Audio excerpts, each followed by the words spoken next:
Hey guys, welcome back to Starship Doc. This is another book that I picked up on the same day that I picked up the Thor book for my father for his birthday. So this has got an excellent Nick Cardy cover on it. This is the Spectre series, the first volume that he had his own series from 1968, I believe, to 1970. And this is the next to last issue of that series. The really cool part about this is that you've got some Bernie Wrightson artwork with Denny O'Neil doing the writing on the backup story. I'm not going to take this out and open it up just yet. I'll do that in another video, possibly a greatest hits video. But I did want you guys to have a video tonight because I told you I would let you see this Spectre book. And I hope that you really enjoy this Nick Cardy cover because you can tell that he put all this detail into this cover. Hang on, guys. I'm sorry. It's a little bit wonky. You can see the detail in the hand. You can see all these different characters, the book binding. You can see a little bit of detail on the Spectre's face.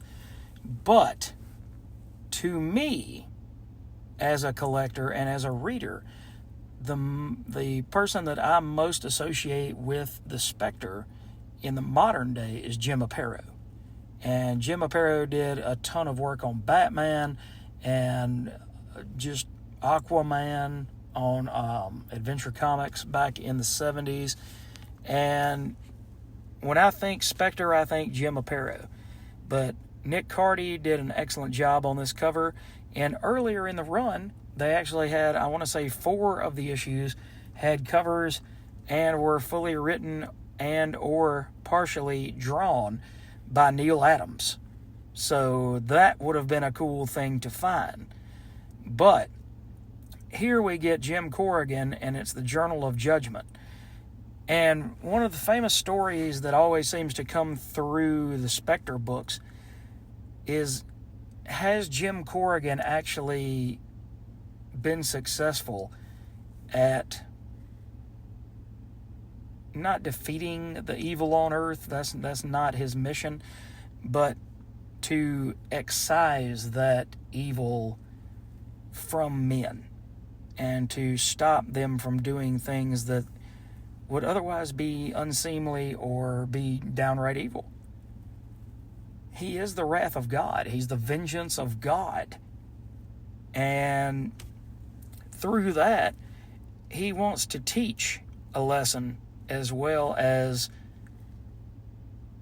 determine and mete out judgment upon those who do those evil things. So I've always really had a soft spot, especially for the John Ostrander and Tom Mandrake, because of the amazing artwork as well as the excellent writing that John Ostrander brought to that title. But that title from 92 to 96, I believe, or 97 maybe, that title really got me interested in the character of the Spectre. And then further on down the road, J.M. DeMatteis did a version with Hal Jordan that was the Spirit of Redemption rather than the Spirit of Vengeance. And in that, you got to see not only Hal grow, but you got to see the Spectre grow. And you got to see an eclectic cast of characters. A bunch of different things happened in that series, even though it was only 27 issues. And I remember reading somewhere, either on a message board or somewhere, that people came back and said, did DeMatteis not know that he was ending the title, that DC was ending the title? Because he and Norm Brayfogle, rest in peace, just kind of made issue 27 like it was another issue of the title. There was no sense of finality like there was at the end of the Ostrander and Mandrake run. But anyway, guys, we're not here to talk about those runs. We're here to talk about this run. And I really hope that I can snag a bunch more of these. It only ran for 10 issues, so it's not a huge run to collect. But I'm sure that those Neil Adams issues will come at a pretty high,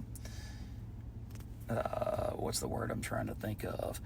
pretty high price. We'll just stick with that. I'm trying to be fancy with my words, and my brain doesn't always work that way anymore. More diabetes, less Coke, that sort of thing. The synapses don't always fire at 110%. But anyway, guys, I hope you've enjoyed my little walk down memory lane with the Spectre, talking about this series, the Ostrander and Mandrake series, the J.M. DeMatteis series.